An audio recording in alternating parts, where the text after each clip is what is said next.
Gareth Jones on Speed Christmas Motorsport Messages! Howdy, y'all. Danica Patrick here. I love the Christmas season. I get to eat loads of meat and treat animals badly. What do I want for Christmas? I want an orange, misogynistic, narcissistic man, baby, as the leader of my country. I know I have to wait till January for that, but it's coming. You know what they say, change is coming. Yee-haw! Y'all come back now. Hello, this is Carlos Sainz from Ferrari. Rabbits. This is Carlos Sainz from Williams. For Christmas, I want my new team to live up to its status as the team with the second greatest number of Constructor Championship wins, and win the championship again. Although, to be honest, I would imagine we'll probably struggle to get out of Q1 most weekends. And it was the only seat available. But hey, Merry Christmas. Hey all, Zog Alex speaking. Happen as like, over this year's festivities I shall be having a traditional Christmas Chinese meal of tripe and onions. Then I'll go for a walk perhaps over on Ilkley Moor with me whippet, Valtteri. Bye, Jack. Christmas in Sheffield, it'll be grand. Hi, Lance Stroll here. I don't want anything for Christmas. I already have everything. So there. G'day. This is Jack Doohan. My hope for the new year is that I'm not replaced by some other hotshot after 5 races. Here, Merry Christmas.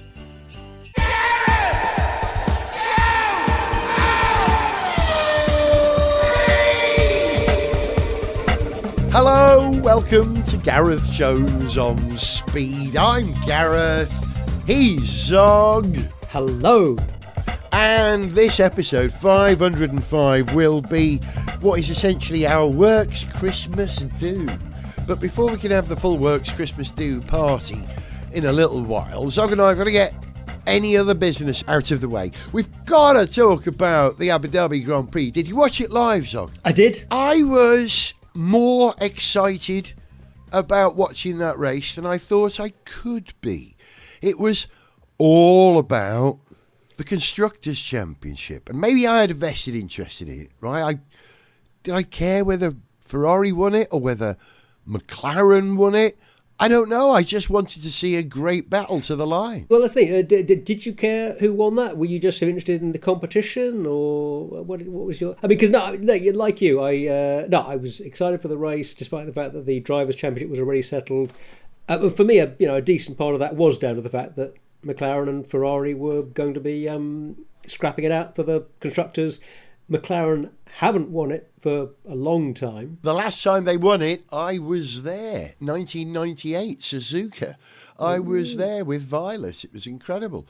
I should have been there for this one, really, shouldn't I? I wasn't. But yeah, did I care? Oh, well, be there for the next one. You must have had a preference for McLaren, because I know you're fond of Norris, but you love Leclerc too, right? And Sainz. Yeah, I do. Well, I mean, my sort of F1 fandom is a little bit promiscuous, I guess. I don't know. I mean, for me, I'm not a hardcore, lifelong fan of any one team or one driver, but McLaren has always been a team that I've had a lot of affection for and have supported. You know, the first stickers I ever stuck up on my bedroom door were McLaren stickers from I picked them on a British motor show sometime in the 1970s. Nice. So I've got a bit of. I'm historically a McLaren fan. I think that what Zach Brown has done with the team in the last few years has been terrific. Yeah, I think I was personally a little bit sceptical about him initially. I didn't kind of warm up to him, but he's an absolutely tremendous team boss, leader. Yeah, I've become a huge Zach Brown fan. I was totally rooting for McLaren. I'm delighted they won it. It clearly meant a lot to them. But you know what? I think I'm going to be a Ferrari fan next year because having like I say, my fan is Briscoe. I tend to like drivers more than teams. Yeah. And there's always more than one driver in the field who I want to win. So I'm a big Lewis Hamilton fan. Lewis Hamilton going to Ferrari with Leclerc as the other driver, and I love Leclerc. It's beautiful. I'm going to be a proper Ferrari fan for the first time since Alesi was driving for them. Oh, so this is or Kimi when Kimi drove for them. I loved that. We forget that he won a championship for them, didn't he? Yeah. And but I think I was probably I was really more. Well, it sounds a bit dismissive to say I'm a bit more. Was probably more of a Kimi fan than a Ferrari fan, but I love Ferrari. I love Ferrari in motorsport as well as, on the road. But it's tended to be, Ferrari in endurance racing and GT racing that I've, you're passionate about. Active fan of rather than in Formula One. But next year that changes. Yeah. Well, I guess I was a Jackie Stewart fan. That wasn't a problem. He always drove for Tyrrell. Then it was James Hunt, really, but I didn't know his Escaf period. I only knew him at McLaren. And then my next big hero after that really was Damon.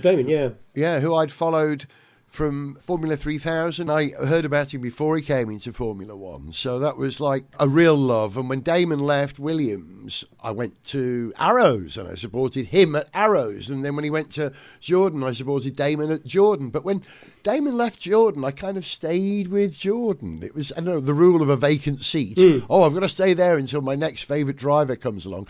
And then Giancarlo Fisichella came to drive for them, who I was very supportive of for very many years. But you're right, you tend to, that's a lovely way, you're a promiscuous F1 fan. That's lovely. Yeah, I'm an F1 tart. But hey, listen, as F1 tarts, we were treated to a display which I think a great many of us found a great relief. Lewis's drive from, where did he start? 18th, 14th, 212th? 14th, wasn't it? Yeah. To finish fourth and to pass George. I know he was on better tyres, but this is how you win races, right? At that point, he was on better tyres. To take George, and I don't think he even had DRS at that point. That was a wonderful bit of bravery and competence and reassurance that Lewis hasn't lost it, because there are doubts. There are no doubts anymore after that display. Yeah, really? I think we've all had those. Well, a lot of us have had those doubts. He's expressed them himself. He said, "I'm just slow." Yeah, but I'm sure that may have been in a, just a low, slightly low, and wearing your heart on your sleeve moment. Could even have been a bit of, a bit of mind games, a bit of trying to make out that he maybe has lost a little bit, going into next year to really mess with Leclerc's head when actually Lewis turns out to be as quick as he always has been. Who knows? I don't think it's that last one, but that's not entirely impossible. But sure, it was a demonstration that he still has it, and I think it would give a lot of reassurance to fans and to Ferrari that with Lewis stepping into their car next year, that he's going to be able to, deliver over a race and over a season, because Leclerc is incredibly quick over a single lap. Yeah, Russell has outqualified Hamilton by sort of 2-1 margin, I think, more or less this year. But if you take it away from a single qualifying lap and you go to a whole race where an older head and a bit more experience can give you an advantage, and a whole season when that's even more true, I think it looks a lot more like Lewis will be a real asset for Ferrari rather than, a slightly tired old hand coming on to back up a young hotshot. How old were Fangio and Giuseppe Farina and Ascari? Oh, blimey. Wasn't Farina 46 or something? I was going to say, I think he was in his 40s. And did Fangio maybe even race on into his 50s? Ooh, Interesting. But they did race at a much greater age than the oldest F1 drivers now. Yeah. But it was a very different era. Well, what I was thinking there was, if Lewis goes there and jumps into a car which is a top 3 car, and just about fails to be world champion in his first year, he'll give it a go on his second year. Now, if he gets into a car that's good enough to be a world championship car, which is quite possible, they're looking very, very solid at the moment, then Lewis stands a chance of winning that world championship. Now, what happens if he gets a world championship in his first year with Ferrari? He's now clicked that magical number of one more than Schumacher and has become the undisputed greatest of all time. Would he quit? Or would he then try and push it to the no one's ever going to beat me sort of thing? Has he got the fight in him? He may well be reinvigorated. You know, the drama of the story that is about to unfold is going to go one or two ways. That's what I'm getting at. It's either going to be epically glorious or epically heartbreaking in one way or the other. I'm going for glorious. Okay, I'm going to push back against that a bit. I'm not sure that it's necessarily going to be... You know, it doesn't have to be either heartbreak or nirvana. You know, it's quite likely... Well, because, you know, often you just end up in the middle. You end up with a mean. Yeah. And I think, you know, you're most likely to end up with an outcome where Lewis Hamilton at Ferrari turns out to be pretty much on the, you know, a similar kind of performance to Charles Leclerc, and his performance will over the year be very strong, not enough to win the world championship, but not poor enough to embarrass anybody. You know, it'll be really good. Okay. There you are. That's what I'm saying. Yeah. I'm saying it's not bipolar. He's going to be really good at Ferrari next year. He's not going to win the world championship. Maybe I would love it if he did. I really would. Yeah, maybe I'm colouring that with the fans' viewpoint, because anything less than utter glory will be heartbreak for me. I just want it to happen. Sure, and that's a legitimate fan viewpoint. 100%. But isn't it great, right? Here we are at the end of a 24 race season plus 6 sprints. Is that what it was? And deeply satisfied. I loved that season. Fair play, Max winning. We've talked about this. Fair play, McLaren taking the constructors, epic consistency from them, huge respect to them, deep respect. And I think F1's in very good shape. They're a tight bunch, aren't they? Tighter than ever. Yeah, I agree. The rules as they are now have set up a very, very close, hard-fought championship throughout the year. That, you know, it wasn't wrapped up until the end of the year, so yeah, that is fantastic, and that's going to continue next year. You talked about McLaren being consistent. One thing that we could do with more consistency in is, I think, around some of the stewarding and some of the decisions in awarding penalties to drivers. This is never going to be the easiest area to deal with, you know, because you're always trying to make rules. Drivers are always going to push against those rules as much as they can to get whatever performance they can or advantage they can. And there's often a judgment to be made. But we could do with more consistent penalties, I think. The stewarding at each race is inconsistent because you're not playing on exactly the same level playing field every time. Every circuit comes with its own quirks, and that requires highlighting quirks in the regulations which can allow someone to gain a benefit at a corner or not, you know, and that so they'll police some corners harder than others. And then the driver lunge, you know, what do we do about a driver lunge? Well, did you notice that Max got a 10-second penalty? There were, I think, 3 10-second penalties issued for this. And it used to be a 5-second penalty. And the reason that it's now 10 seconds, apparently, is that the drivers asked for this. The driver said there should be greater penalties for lunges, and we want it to be 10 seconds now. So, interesting, you talk about the drivers pushing back. That's, in some ways, the opposite. The drivers pushing for harder penalties in that instance. I don't think I said the drivers were pushing against back. rules and regulations. Yeah. No. What I mean is that any time you create rules, what I mean is that the drivers are always going to go as far as they can within the rules to get advantages within the rules.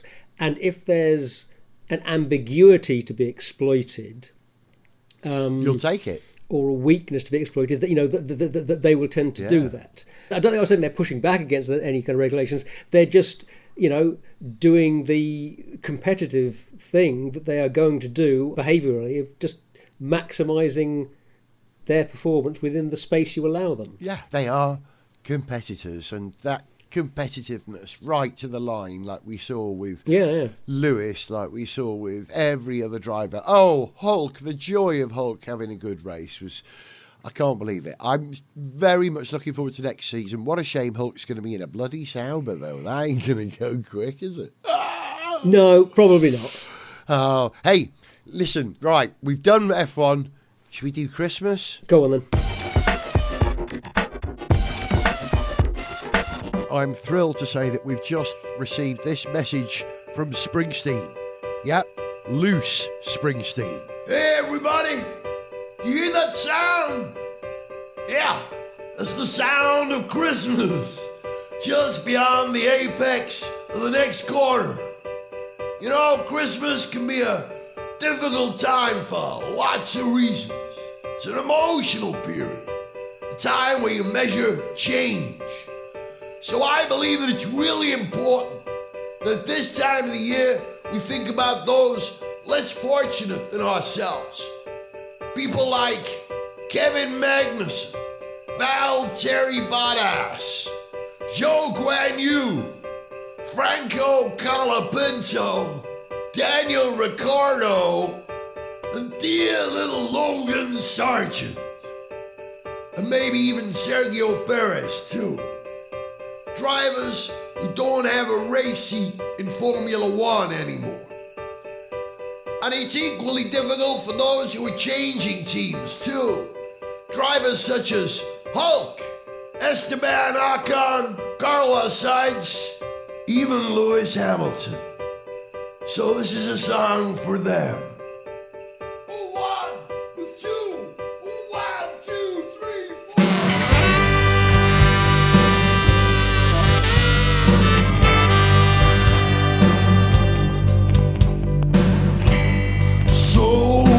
Christmas, it's the same every year.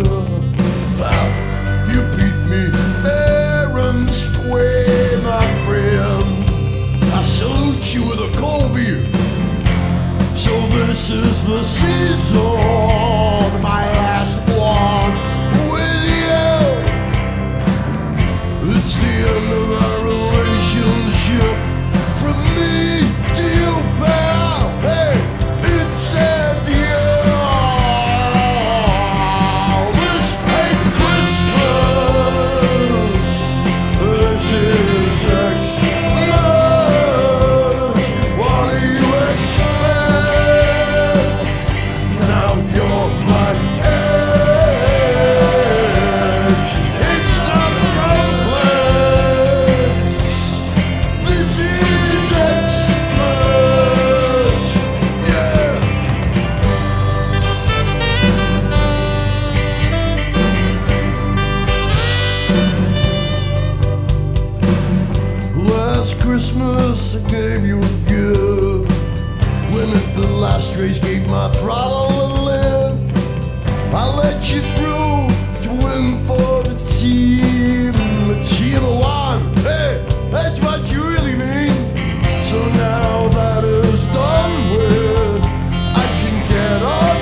Christmas and Gareth Jones on Speed.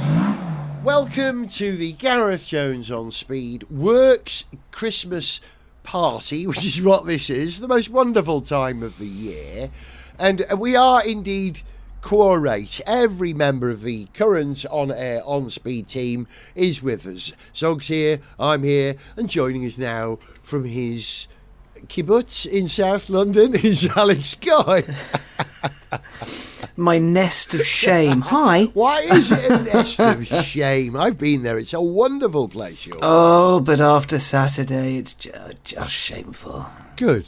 That's what the Christmas season is for. Excessive partying, right? Mm-hmm. Yes. The shame fades a little slower than the hangover, I believe. Yeah, and the hangover is taking a while to shift because even though I'm definitely not 25 anymore, I do try to drink as though I am. Yes. Yeah. I'm glad to hear it. I'm going to bed after this. Let's look back. Let's get this over and done with so you go back to bed. No, let's look back at 2024 whilst we're in the closing laps of the Grand Prix that was 2024. And let's look back at highlights and stuff that we particularly remember and particularly love. Alex, have you got a favourite car of the year? Ooh, it's been a good year for motors, hasn't it? I'd love to say it was the Renault 5, but I've not driven it, which is kind of annoying. I have a soft spot for the new Vantage. That was very good fun. But actually, because it's so left field, that Lecky DeLorean conversion I did, I'm going to remember that one for a fair old while, because it finally got the powertrain it deserved. Wow. Was that this year? Yeah. Wow. It was early this year. I'd forgotten. Oh, that would have given you immense personal joy. Yeah. And it improved a car that is flawed, right? So very flawed, yes. We love the Not flawed exactly cars. a production vehicle, but it's the one that made the biggest impression on you, so Yes. that's it. That's a nice one. How about you, Zog? You got a favourite car of the year? Probably the Porsche 718 Cayman GTS. That would be. Of course, it's a Porsche. Yeah. I think that would be my. I love a sports car. Yeah. If I'm browsing, new cars of the year and thinking which one of those would I want to have sitting outside, I think the Cayman GTS would be my pick. I think. Why? Because it's a proper sports car. It's also feels like it's one of those things that's a little bit of a kind of last hurrah for a very refined but old school sports car with an internal combustion engine. It's a nicely evolved, beautifully dynamic vehicle. Yeah, it ticks a lot of my personal boxes. I love a Porsche. It's doing that thing very well, and maybe it'd be one of the last chances to pick up something like that if we're considering, new vehicle options. So, that's why I think it has a slightly special place. I think you're right. Having driven the, was it the 718 Boxster? Is that what it was? The four-cylinder Boxster? Oh my gosh, I enjoyed that. And the Cayman is an improvement on that. And in terms of being usable and joyful and planted, it was breathtaking. So, I would concur with that. My favourite car of the year? Ooh, I'm really struggling. There are two I'm flip-flopping between. One is the Aston Vanquish, which is a bit of a left-field one for me. You wouldn't expect me to pick a Vanquish or an Aston as my favourite car of the year, perhaps, but not that I have anything against Aston, quite the opposite, I adore them. But there is something so brilliantly caricature and grandiose about the Vanquish. That grille, I have never seen more Aston Martin grille on any Aston Martin ever than on that car. And yet I love it. You can go too far, right? But I look at that and I go, yeah, be proud of what you are, it warms me, and I like the roundness, the organic, lithe muscularity to it. I adore that. But then I thought, but hang on. There's also the Gordon Murray Automotive T50, isn't there? Ah, yes. Pure, the sound, chorus, the song quality, the shrill drama, the opera, and the minimalism of it at the same time. And you're a big Gordon Murray fan, so Who I know isn't? you'd We love all are, that. right? Well, of Yeah. course, yeah. Yeah. But you're even more so. You know, you're borderline obsessive, I think. You think, really? You know, in a good way. You know, Yeah. You rightly have a lot of admiration for his work. Yeah. We need people like him. So, yeah, those are my... Yeah, we do. Two cars of the year. Really good, imaginative engineers. These are people that effect tremendous positive change in the world.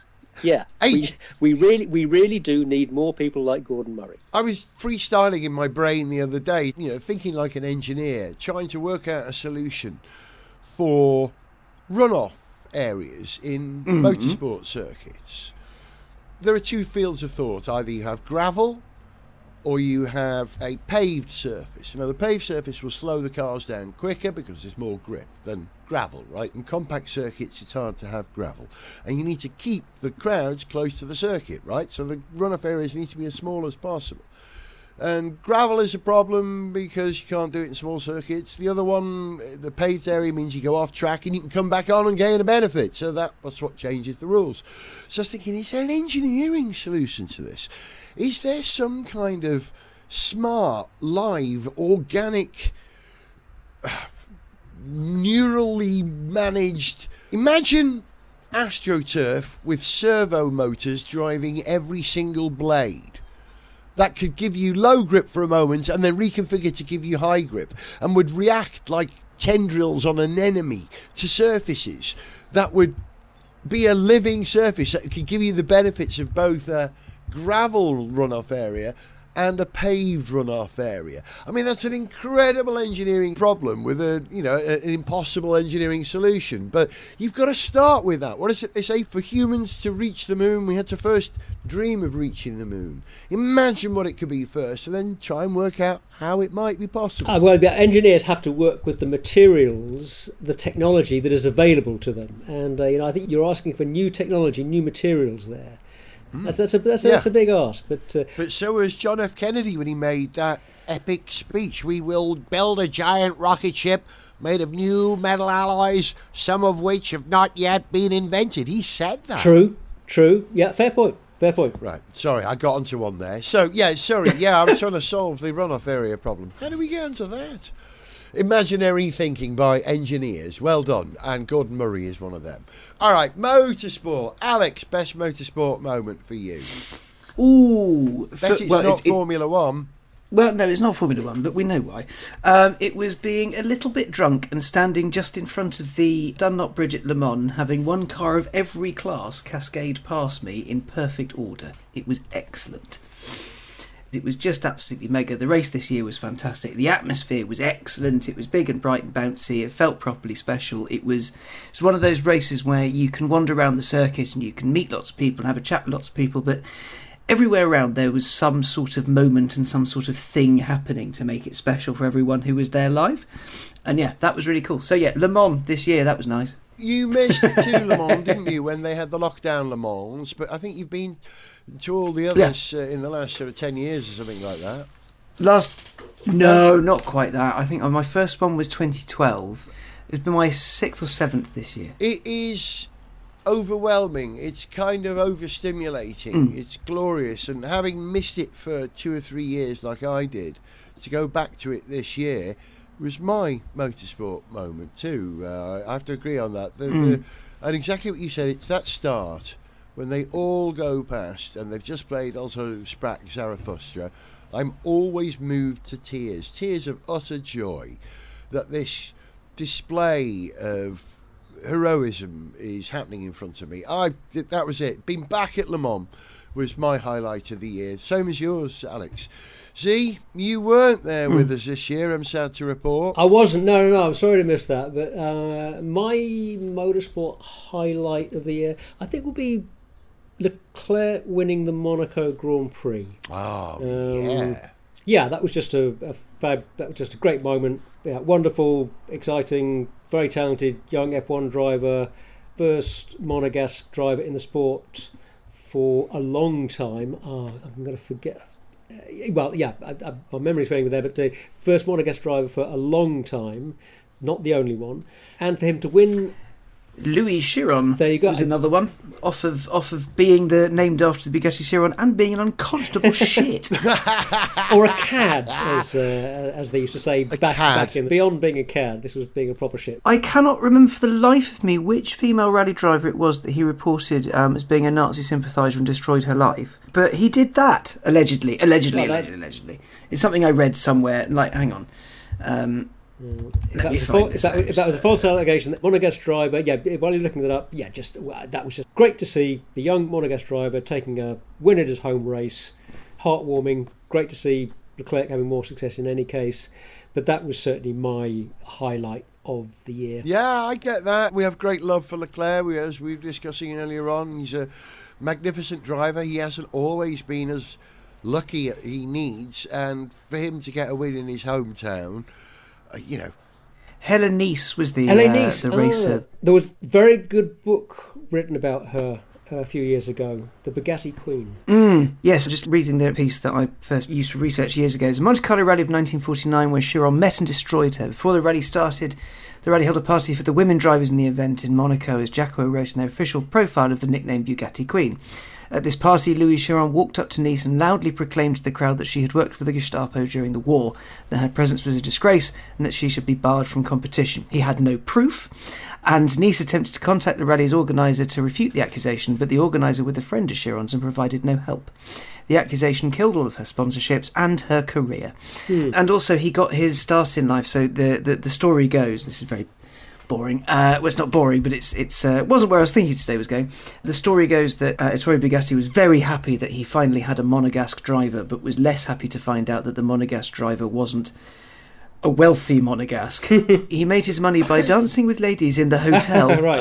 Oh, hello. Some of these ladies provided him with sponsorship and cars. Hello. Well, that's a good way to make a living. Good luck to you, brother. A well-worn route to success. Shaggy way to the top and accuse people of being a Nazi. Happy Christmas, everyone. I love traditional Christmas Allegedly, stories. dance with ladies to the top. I'm not sure how litigious the Chiron family is. But I'm not sure about libel laws in other countries, but in the UK it is not possible to libel the dead. that is good to know. It is very useful to know on occasion. It is possible, however, to label the dead. Dead, alive, put a sticker on. That one's dead, that one's alive. Yeah. Okay, we've dealt with motorsport moment of the year. We didn't mention, and I think this is an honourable mention, because I think this was more than a motorsport moment of the year, and that was Lewis announcing he's going to Ferrari. That was such a bombshell this year that it was sort of, no, really? And when it did happen, it was like, oh my God, it's on. And that even reached outside of the world of motorsport. It got into other news, that one, and I'm very proud of that. I like it when my sport gets out to people who don't care. Well, and as a quick note, of course, that is one of the reasons why Ferrari were happy to pay as much money as they did to hire Lewis Hamilton, because, it's the kind of signing, it's the kind of collaboration, Hamilton and Ferrari, that does make an impression beyond the world of motorsport, that does get the eyes of the broader public on you, and that's worth a lot to Ferrari. We're going to save our hopes for the future for the next bit. But first, this.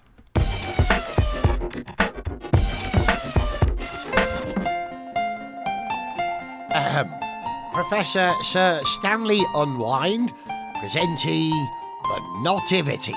Yes.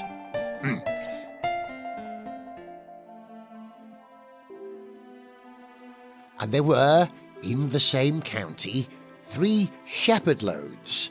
Alan Shepherd, a German shepherd, and Shepherd's Bush, all singing Abide With Me in a field, whilst playing Keepy Uppy over their flock by night. And Lola, the angle of the Lord came upon them at 90 degrees to the perpendicular, and the glory hole of the Lord Hesketh shone on a roundabout. And they were sore and deeply afraid, Lode.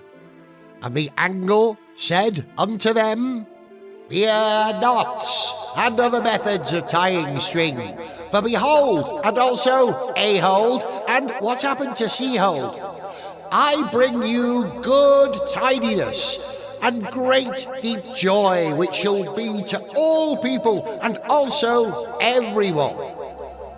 4 of you is Bjorn Waldegard on this day in the city of Dave Richards the Saviour, which is Tom Christensen, the Lord of Le Mans.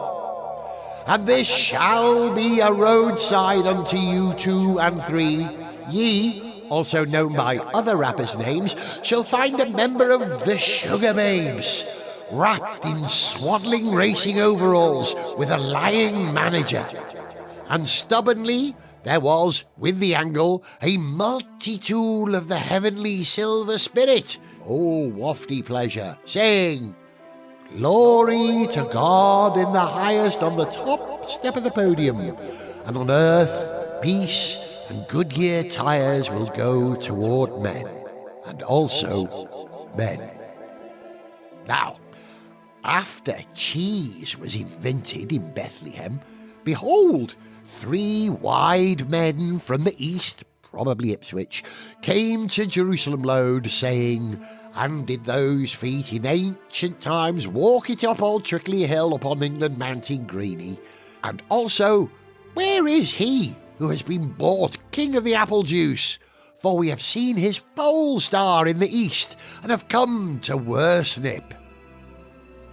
They departed their fringes, and behold, the Mitsubishi Stadium which they had seen in the east went before them.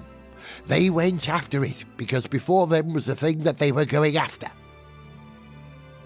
It came and stood over where the young Adrian Childs was. When they saw the start, they joiced, then realised they had started incorrectly, so they rejoiced, oh folly, with exceedingly good cakes and deep joy.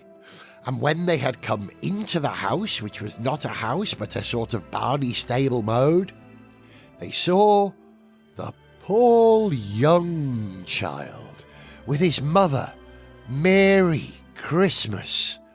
Tock Flollop fell down and furnished him. Ho! And when they'd opined their treasury boxters, they presented him grifts. The song Gold by Spandau Ballet. Frank Spencer, some folly do have 'em, and a mirror. And then Al lived happily ever afterload, until all bad cavalry cross-nailing happened. Oh, deep folly. Merry Fimble.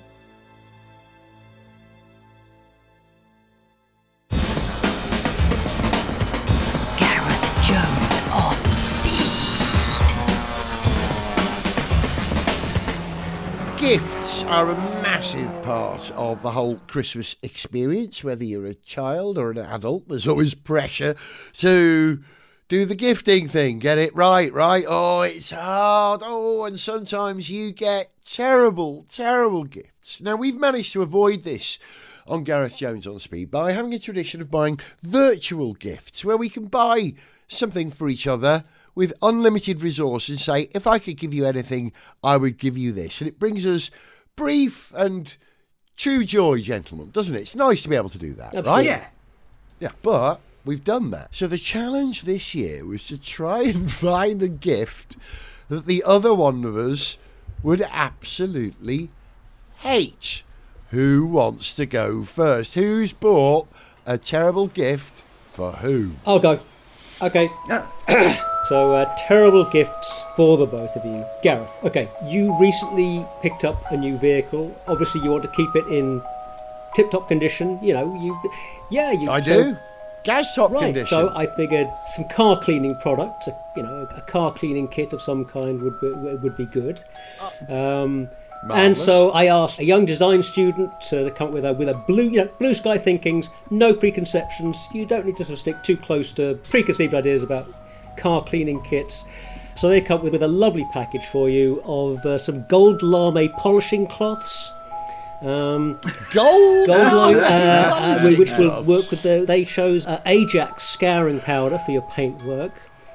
And then in order to keep your interior leather and plastic in tip-top condition, nourished to perfection, some very, very fine raw artisan fish oil from the North Atlantic. You've got pilchard oil for the leather, mackerel oil for your plastic. There you go.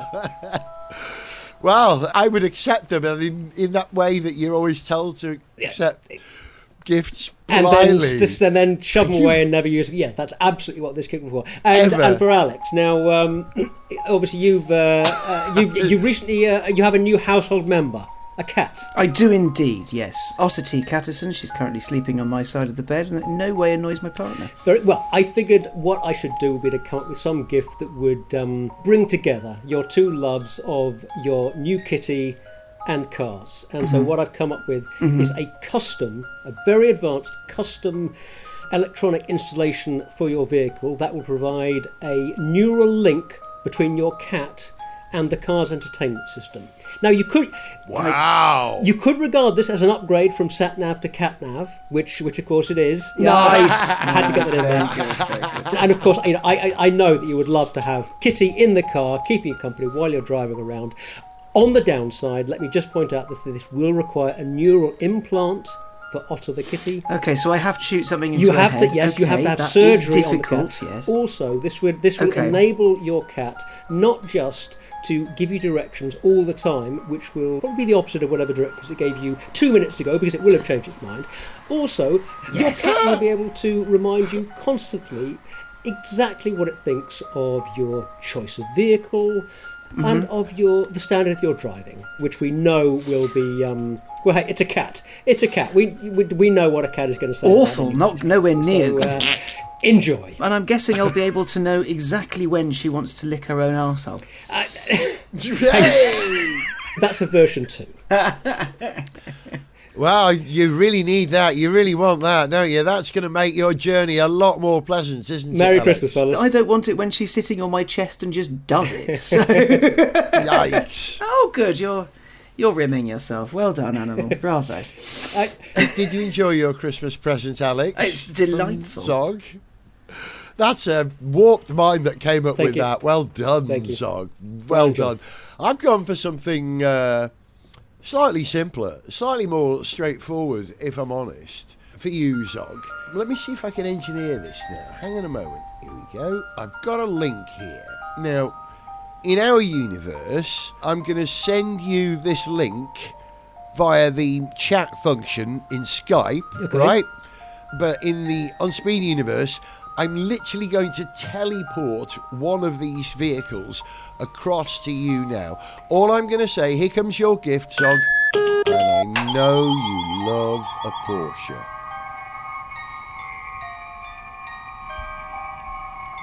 Oh, wow. That is foul.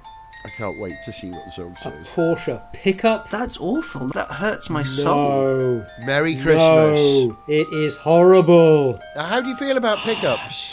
You know how I feel about pickups. Listen, hey, they are great in their place, but It's foul. But their place is not behind or under a Porsche badge. I knew there would be only one Porsche that you would never like, and that would be a pickup, and I thought that would be the worst possible present. I think I was probably correct. However, be reassured that this Porsche pickup that I found on the internet for you on the autoevolution.com website is simply a rendering. It's someone extrapolating the idea that the Amarok, being related to Volkswagen, being related to Porsche, could be developed into a high-performance pickup with a Porsche front end from the Cayman, or not the Cayman, what's The that? Cayenne. Cayenne. And the back end of an Amarok, and I think it looks great, no. man. I love a pickup. Yeah, well, this is one of those areas where we differ. I mean, the Cayenne's bad enough. If you're going to butchering it and turning it into a pickup, no. Thank you, but no thank you. Alex, I've got something for you, but I believe you've got something for me. I have things for both of you, but Do Zoggy first. on the theme of everything being just slightly dreadful. Zog, I mean, Gareth, I was worried he was usurping me, but we've talked about, perfect cars for you. In London, we both live in the same city where smallness and smartness is kind of a thing. It's not a Porsche, Right. but I think your new city runaround, it's a twofold gift, because first I need you to do an HGV licence, and then I'm going to give you your actual present, which is the new EV Hummer. A 200 kilowatt hour battery with a range that's woeful. I think it's 1.5 miles per kilowatt hour. That's, in general city driving. So you will need to fill it up constantly, but you do need the HGV license to do it because it does weigh 5 tons. Well, Wow. that's a truly horrible, Yes. awful, Yes. terrible gift. Yes. Thank you. Yes. Yes. I can see you chucking around Fulham in that zone. I don't think I'd be able to get past the width restrictions. No, but you drive it over them. That's in the wonderful thing. I could have gone for a Cybertruck, but even I think that's a step too far. Now, Gareth, Okay, do go. Now, Gareth, for you, we were talking about why you bought your lovely cactus, because the roads where you are lumpy and bumpy, and anything remotely low or sporty would just be destroyed and you'd be stranded. So what I've done for your Christmas present is I've come to your house late at night and stolen your Citroen C4 cactus and replaced it with an M505 Adam Brothers Probe 16, the car from the Clockwork Orange. So low, if it looks at a speed bump, you're stuck. 12-inch wheels on the front, 15 on the back. It's only 34 inches tall. Of course! Oh, that But it was in a Kubrick movie. That's an amazing present. Yes, but he Come can't. on. He can't drive it yeah, anywhere. yeah. It's useless. It just sits there, Okay, fair staring enough, at fair him, enough. and it's now his only mode Yeah. of transport. It literally wouldn't get out of my ramped drive. It genuinely wouldn't. It would beach itself. Yeah, I know okay, I that love it. car. I love it. It's the game of evil genie. Like, okay, you can ask for what you want, but I will somehow make it bad. I know that car. It was actually based on a real British car. I can't remember what the real British car. Oh, it's a Marcos was something, called. I think. I was looking at it now. I don't think it was a Marcos. I want to say Nova, but I know that's wrong.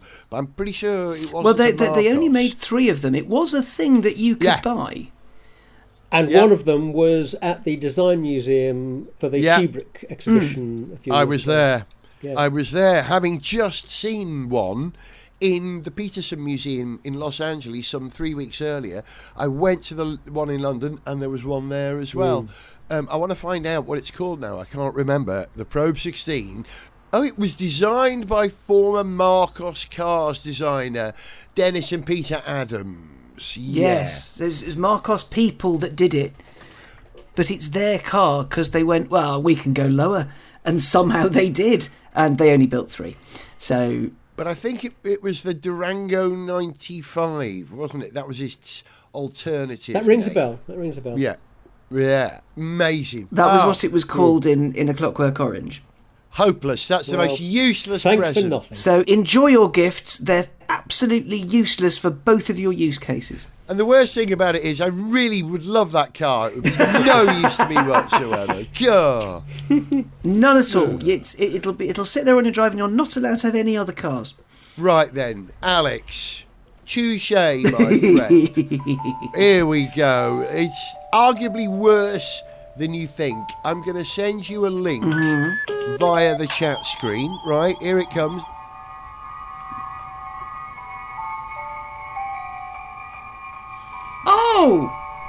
Oh, thanks. I hate it. It's even worse than you realise. Job done. Yeah, job done. Because that was what I said was a step too far for Zog.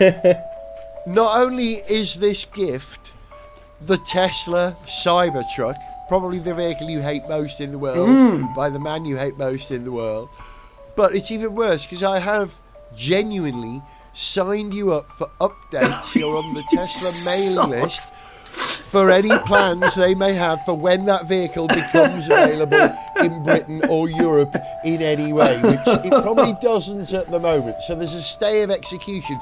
But the great thing about this gift, it's the gift that keeps on giving, that eventually when it does become available and you've forgotten about it, you'll start to get mails. I'll start to get tell you it's awful coming. emails. You know, they're just like, Dear Alex, we know you're probably divorced. Please have this giant sadness box. Everyone will think you've got a big willy and that you're really cool, and they won't think you're really sad and lonely. P.S. Please don't crash it because you'll do some serious damage to yourself, maybe subject to Euro NCAP testing. Dunno. Can't legally say it's dangerous, but I've seen someone slice carrots on the sharp edges. So, you know... Yeah. Fuck's sake, that's Job awful. done. That's vile. Fantastic. Bravo. I genuinely hate it. And the fact I am going to get emails about this has just made my day bad. Right. Awesome. Boys, I'm going to ask you to raise your glasses as we toast and discuss our hopes for the future. Now, I've got a nice Coca-Cola here, because I'm going to go straight into editing this programme immediately afterwards, so I can't be drinking and driving, although I did have a taste of plum wine earlier on. I'm glad you said wine. Yeah, well, plum wine, yes. Alex, what do you hope for the future? This hangover to go away first, and that the kitten remains healthy and happy, and continues to sleep on my side of the bed. And in terms of the car If I world? can be deeply nerdy, I hope this ZEV mandate stuff gets sorted, because it's doing a rather good job of destroying the UK car industry at the moment, because people are being forced to produce cars that they can't sell and then sell them at prices that are barely making anyone any profit, and it is very, very, very noticeably screwing up the car industry. So let's sort out ZEV. Cheers. I think we've got to get over that hump that, beyond the early adopters, the mass market hump. China has already done it and is producing electric cars at a price that we can't in Europe, and it's a price thing. And once that happens and you can buy a Lecky car for 25 grand, that'll do 300-mile range. Yeah. That sorts that out, not from a legislative point of view, just from an engineering and economics point of view. That's how I see it. But for the moment, ZEV is like, I will always be a fierce EV supporter. I think they are a good thing, but having had a sit down with someone who knows a lot more about these things than I do, he showed me a very scary graph. The British motor industry has 6 months left. That's the trajectory. Zog, your hopes for 2025, that we still have a British motor industry too? I think I pretty much said it earlier. Lewis Hamilton for Formula One champion with Ferrari in 2025. I'm going to, one simple wish. That's a dream Easy. as much as a hope, isn't it? Yeah, Wow. it's an aspiration. I'm not going to be disappointed if it doesn't happen, but that would be fantastic. I have two hopes for the future. One is that I can simply find the time to watch every F1 race and sprint race in the coming season, because I missed some of them this year and had to watch them on catch-up. And I love the thrill of watching it live, but it's hard with so many races. So I hope I have the time to do that. And my other hope is that you two, my dear friends, who I miss so dearly because I don't get to see in the flesh as often as I used to, that you will join me for season 21, which is the 20th year of Gareth Jones on Speed in 2025. Bloody hellfire. Wowza. Go on then. Are you up I'll for it? see you next year. Yes, I'll see you next year. My hopes and dreams have been realised, and I'm going to do something special, right? There's going to be something special. We're going to go live. We're going to really go God. live.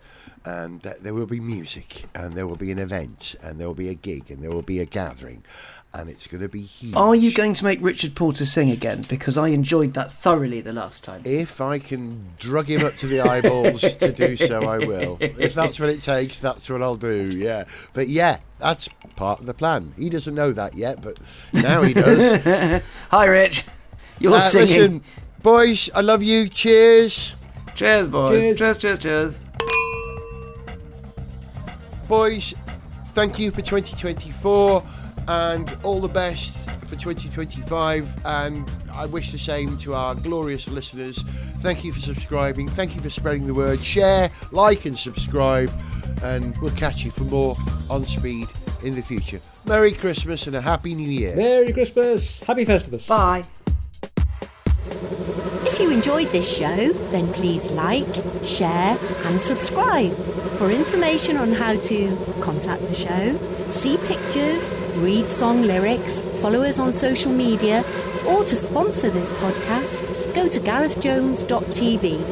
Gareth Jones on Speed is made in Wales by Whiz Bang.